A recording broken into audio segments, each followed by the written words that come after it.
Hi guys, പുതിയൊരു current affairs ക്ലാസ്സിലേക്ക് ഏവർക്കും സ്വാഗതം.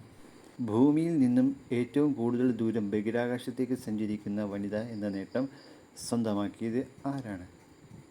ഉത്തരം ക്രിസ്റ്റീന കോച്ച്. നാസയുടെ ആർടെമിസ് 2 ദൗത്യത്തിൻ്റെ ഭാഗമായിട്ടാണ് യാത്ര നടത്തിയത്. ലോ എർത്ത് ഓർബിറ്റ് ഭേദിച്ച ആദ്യ വനിത. ഭൂമിയുടെ കുറഞ്ഞ ഭ്രമണപഥം മറികടന്ന് ബഹിരാകാശത്തേക്ക് പോകുന്ന ആദ്യത്തെ വനിത കൂടിയാണ് ക്രിസ്റ്റീന കോച്ച്.